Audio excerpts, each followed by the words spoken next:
Hey there, everybody. John Soriano here.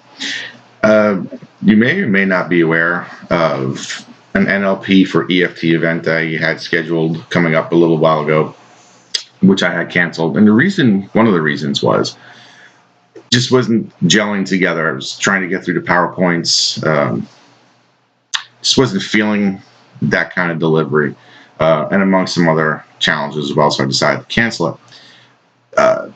This morning it kind of came to me to do it from the heart, so to speak, and unscripted. So just to share with you some of my takes on some fundamental NLP characteristics and how they apply to EFT. And I'll mention something that I'd like to put together at the end of the video. So why am I doing this? First of all, NLP and EFT have always been together. Gary Craig is an NLP master practitioner, and if you look very carefully as he goes through his work on stage, NLP is sprinkled throughout. A lot of times, though, people really don't know what they're looking for, so it kind of just goes over the head a little bit. He doesn't really emphasize it too much. There are a couple of things, such as reframes and such like that, which are highly NLP, and he does single those out. But he does things such as pattern interrupts, which kind of go unnoticed as they're supposed to, and things like that. And he does operate in some of the presuppositions that he also doesn't really point out, but they're there, and it's very effective. Of late, some have come around and said that EFT doesn't really have NLP, or only this one particular variation does, that kind of stuff. And that's also another reason why I'm doing this video, and what I'm going to talk about at the end is because while one particular variation, there's probably others, but one in particular touts their use of NLP, it's not the correct use, and it's a misinterpretation of a lot of NLP. Now, first and foremost, we need to have a defining premise for NLP. What is NLP? Now, if we were doing this live, I'd ask and I would get a bunch of answers. But ultimately, the answer really is NLP is modeling. That was the intention of its creation. Now, you have tons of techniques now. And you could say, and many do, that NLP is a collection of techniques and all that. But ultimately, it comes down to NLP being a form of modeling. Now, what does that mean? Modeling means you're going to model, in NLP's case, something initially that you wanted to reproduce. You would model excellence. Okay? Tony Robbins' early work in particular was built exclusively on that. Models for excellence. Okay? How do you model success? Success leaves clues. Okay, so how do you do that? You get in somebody's head, and all the things such as modalities and submodalities and eye accessing cues and physiological cues and linguistic models and all of that basically comes down to one thing, and that is, how is the person communicating to themselves to get this result?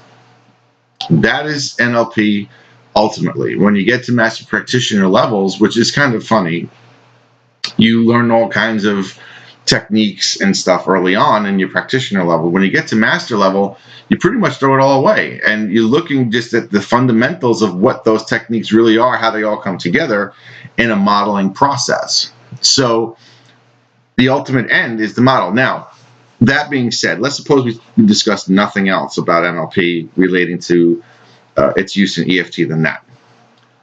Could that be useful? Just that concept? Absolutely. Because modeling became a two-way street in NLP. First, you modeled for what you wanted. Then they took it from a therapeutic aspect and said, well, let's model how they're creating what they're creating in their head. And then we could change it. So could EFT be useful for that? Absolutely. Okay. You could use the modeling process in your approach to EFT. Now, let me just say, pointing these aspects and points of NLP in relation to EFT is nothing new either. It's been done before. I'm just doing it because I want to add my little spin to it, my 2 cents, 1 cent after taxes, but my 2 cents to it, and see if it could be of any help to anyone. So, given the premise that NLP is modeling, okay, now there's a certain structure, and there's actually a few what we call master structures within NLP. The first one, though, is the NLP presuppositions. And a presupposition is an assumption, basically. They're useful assumptions.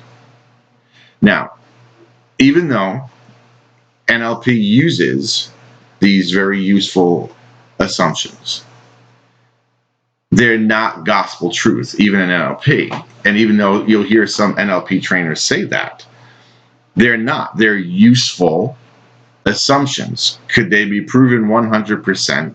No. But they're very useful, and they have logic to them. And frankly, you really would have no reason to not deal with them and find them useful. So the first one is the map is not the territory. This is one I speak about briefly during a recent interview I had with Diana Cottle. It's one of the more popular presuppositions, and it's also one of the most misunderstood and misused.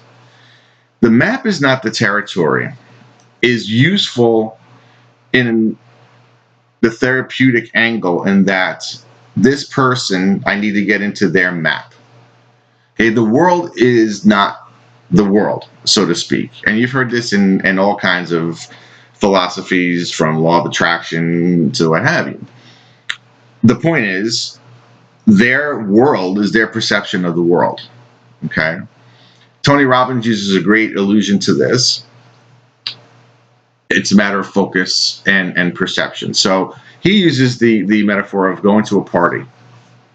And you go to a party, and there's all people all over the place.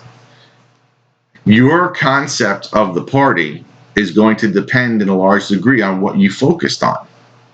So, for example, if you look at two people, a couple in the corner, and they're fighting, you can say, wow, man, that party was intense. People were just really uptight all night. If that's all you looked at. If you look at two people that, they're dancing, they're grooving, everything's going like, wow, man, that party was really kicking. It was really going on. Everybody was having a good time. Again, because that's where the focus was. But the party was the party. But where they focused, that's where their world was. Does that make sense? So the map is not the territory means this is where the person sees their world. Now, it is often misused when someone says, well, the map is not the territory. It's not real. It's your own stuff that's going on in your head. That's not the intention of this presupposition at all. The real intention is to get into the person's map so you can help them and you can elicit change. You need to know what their map is. Okay? And if you don't, you can't really elicit what changes need to take place. Now, when it comes to EFT, is this useful? Absolutely, and Gary did it all the time. You go into their world, okay, and what's part of their world, what's part of their maps in EFT? The memories, for one, but also the aspects of the memories. That's the map, right? So if you're in there and you're changing, Gary, I believe, uses the car accident story, and they work on some issues, and then another aspect is the headlights, if I remember correctly, and then screams, if I remember correctly, the story. Those are aspects, but that's the map. That's the map of the territory. Okay, the accident is. Okay, what gets the reactions are the aspects that are focused on, or the creation of the map. So if you use that presupposition as it's intended, it's very powerful in its use in EFT because you go into the person's map.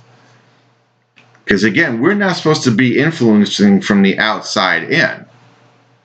We're supposed to be getting ourselves out of the way and going to see what their perception of the world is. How are they creating all this? Okay. Now, the second presupposition is nobody's broken. Okay. Everybody works perfectly as they're supposed to. Again, now this is one that's been misused before.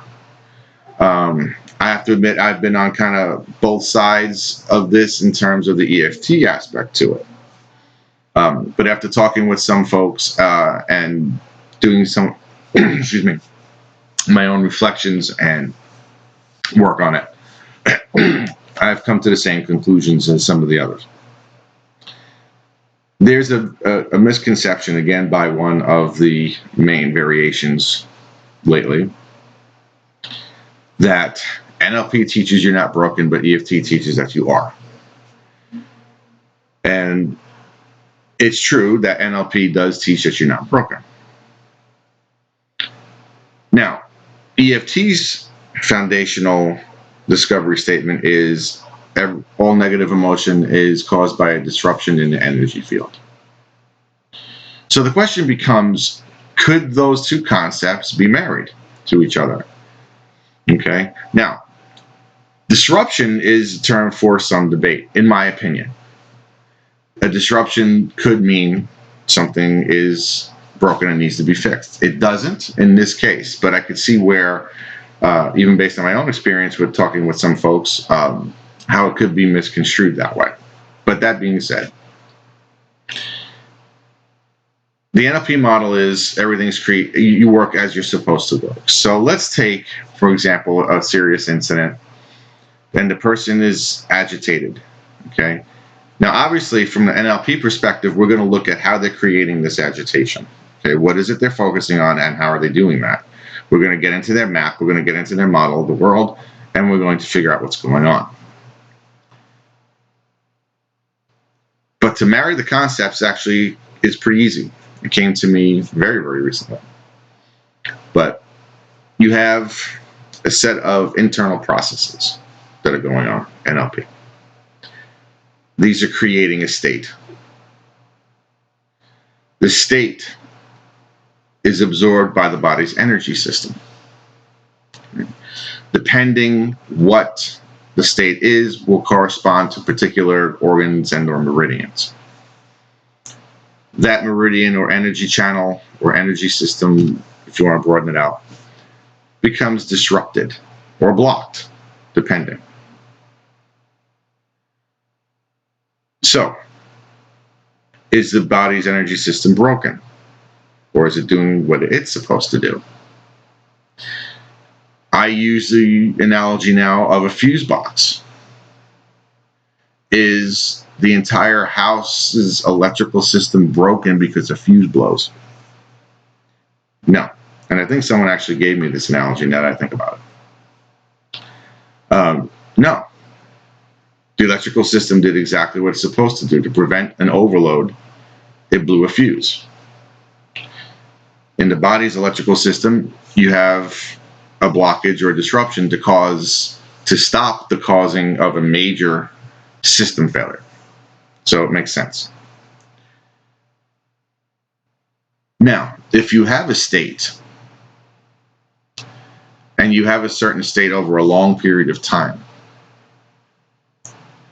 not only is there a disruption or blockages in the body's energy system, but the body's energy system vibrates. And if you have a certain state over a period of time, you begin to vibrate to that tone or to that level. And then you really see how things are created in your life. So, you're not broken. Definitely carries through. Okay? It's a useful presupposition to share with a client. Because clients come to you wanting to be fixed. How comforting would it be to tell them, well, there's nothing to fix? Okay, I'm sure a lot of practitioners already do that. But it's an important thing to uphold to them. Okay, everything is working perfectly. And you work it according to that presupposition. Next one is people make the best choices available at any given time. Okay. I've actually seen Gary use this one when he does some of his stage work, because you did the best you can is often a reframe that he uses, and when he's working with somebody, because it's the truth of it. People make the best choice available to them at the time. Okay, so when you're working in there, that's a very powerful presupposition to use. Now, I'm not anywhere expert, and I have a whole bunch of knowledge on matrix re-imprinting. But one concept I believe is in there is the ability to reconstruct that choice, given the knowledge that is now gained through tapping and such, and you can now make a better choice with resources you didn't have before, which is very powerful. This is why matrix work is so powerful, from what I've heard. So that one goes in alignment with. There's a positive intention behind every behavior. That's another presupposition. Okay. That's one I use a lot in working with students with behavior issues, because it's a very powerful rapport builder when you're dealing with that aspect. Everybody does what they do for a payoff. Okay. Gary refers to them as tail enders. Okay. When somebody's stuck, oftentimes it's because of the tail ender or the payoff. There's a positive intention. So to give a common example that I use with the kiddos, kid acts up in class and he gets thrown out of class. He does it all the time. Now, if I go to the teacher and say, well, what's the positive intention of that? She's probably going to throw something at me, but I do, and they don't. Usually, if they do, I get duck. But what is the positive intention there? A lot of times, the positive intention of that student is they can't do the work. There's a capability issue. So rather than feel stupid, they'd rather get thrown out and not have to face it. Okay? So in an adult and clients that you're working with and you're tapping with, you need to look at that payoff, that tail ender, and reconstruct what you need to then tap, especially when you're tapping with somebody that's not making a whole lot of movement and you wonder why. And that's often a beginner's mistake, is that they'll just keep tapping at it, whereas those with some more experience will realize that the reason there's not a shift as much as we would like is because the payoff is still there. The tail ender is still there, and you need to go back and you need to address those. But if you work with somebody going in right off the bat, instead of looking at this I hate to use the word superficial, but it's the only one that comes to mind, this superficial approach that this is the problem they're coming in with. It's very useful to use the NLP presupposition that every behavior, every issue has a positive intent. And if you use that going in, then you can say, okay, so what might I be looking at on the tail end that's going to need to be fixed? Okay. If you're working with someone, for example, with weight issues and they do binge eating and things like that, there's payoffs there. There are tail enders there. So, and if you're kind of a beginner and you're going, you're tapping on things that, even though they're kind of specific, but you still don't see any motion, that's often the reason why, is because you're not addressing the positive intention. Now, that's where the power of the reframe comes in, and how you'll be able to land them, and how Gary lands them, is because once you do the payoff, you need to substitute a way to get the payoff. Otherwise, the issue is going to come back. That's why working on tail enders is so important, because if you miss them, the issue is still going to resurface, maybe in a bit of a different way, but it's still going to surface because the payoff needs to be met. Or the need for the payoff needs to be restructured so that it's not there anymore, either way. And tapping could help either way. But that's the importance of the reframe. You start saying, okay, well, this is your payoff. This is what you're looking for. What if? What if frames, for example, that's an NLP reframe. Then you can do that. And then they get the payoff they're looking for in a more constructive way. It leads to much deeper and more permanent results with your tapping, with your EFT. Okay, I'm hoping this all kind of makes sense. People have all the resources they need. That's also a powerful one. Again, kind of goes dovetail with the, people act perfectly. Everything is working exactly as it should. People have the resources they need. My opinion is that's why Gary doesn't really do positive or look at the need for positive tapping or positive inputs or anything like that. He's using, in my opinion, okay, everything here is my opinion. I'm not trying to speak for Gary or anything like that. But if people have all the resources they need, and if you're using that presupposition, then when you tap and you clear things and you get to the point where everything's regulated and everything is back in harmony, their resources are now free to come forward. So there's really no need to input anything positive because the resources are already there. Okay, now you could tap, get someone to clear, and you could use some NLP stuff to input what you're looking to accomplish, okay, and install certain strategies if you wanted to. And that's a really powerful way of using NLP and EFT together. You use the EFT to create the equilibrium back into the energy system, and then you can play with some of the resources of NLP and use that to create different outcomes. Okay, so not only do these NLP and EFT dovetail and merge, but they also are complementary in and of themselves. Okay, so I'm hoping this all kind of makes sense for everybody. The meaning of communication is the response you get. Now, and there's a subsidiary presupposition that says you cannot not communicate. When you're dealing with people, communication is a very sticky thing. When you're using written communication, it gets even worse. That's why emails, for example, and text messages are probably one of the worst ways to communicate, because you can't ascertain tone or things like that through those. You can project your own tone onto them, but you can't really ascertain a tone from the written word. So that aside, your communication is the effect you get. So if you say something to your child and they go, well, Mommy, you said that to me. Well, I didn't mean to say that. Doesn't matter what your intention was. Your communication was what the reaction was. Okay? Doesn't matter what the intention of it was.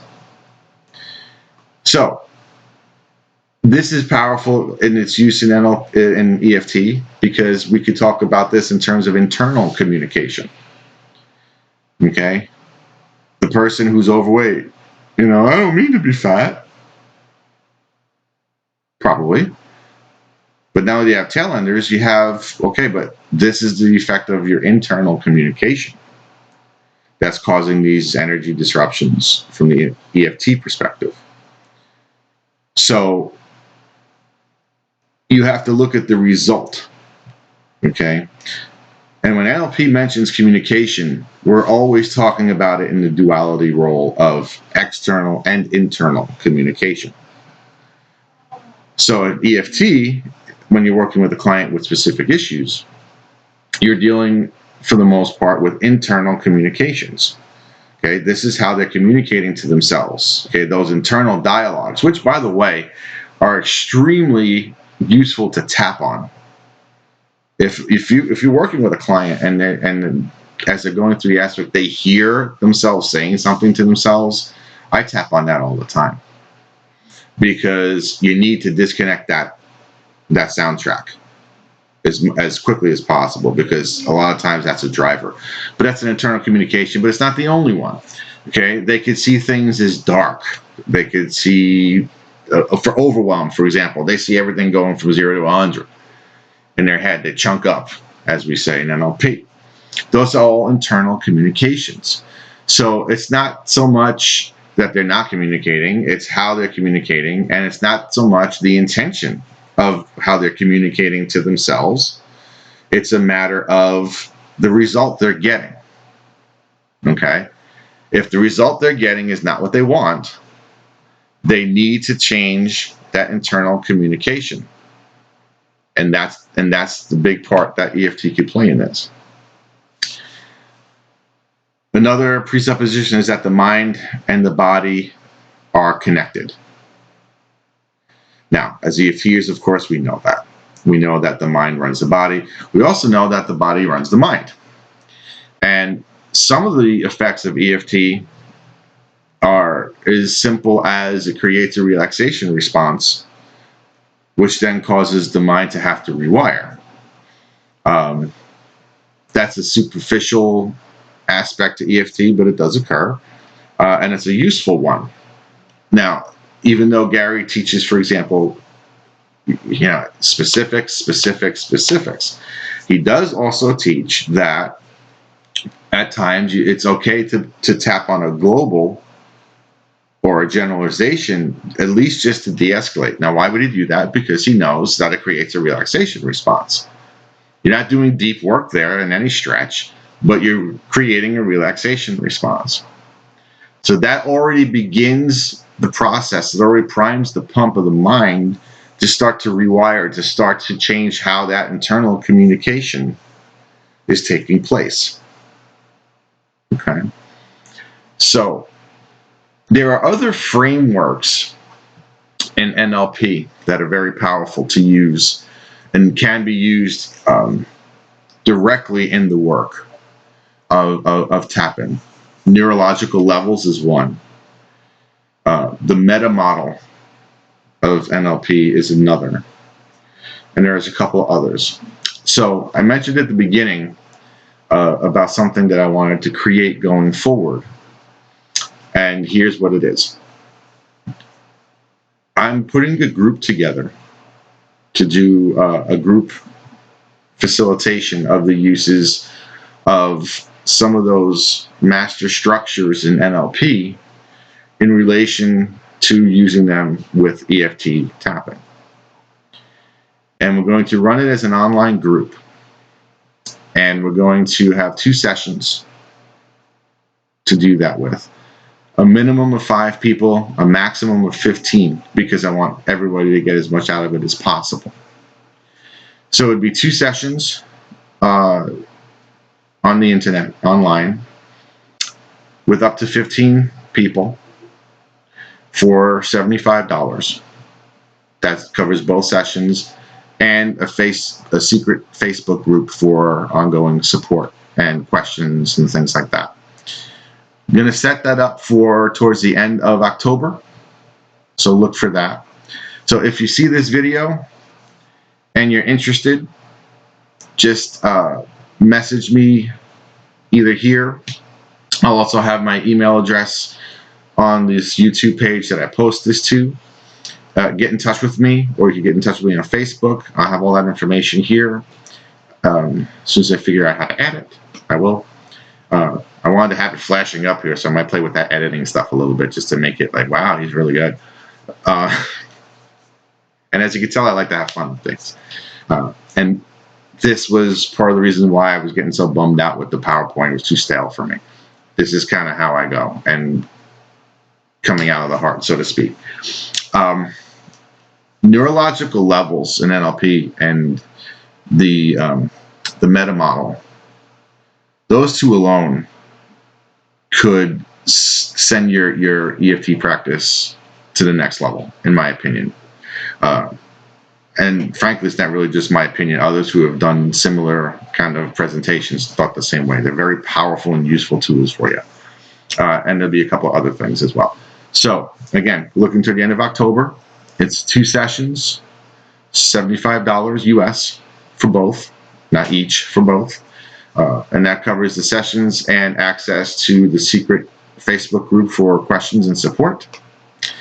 I look forward to seeing hopefully 15 of you on there who want to work and integrate actual NLP, not misinterpretations of it, actual NLP into their EFT practice. And I hope you found this presentation useful.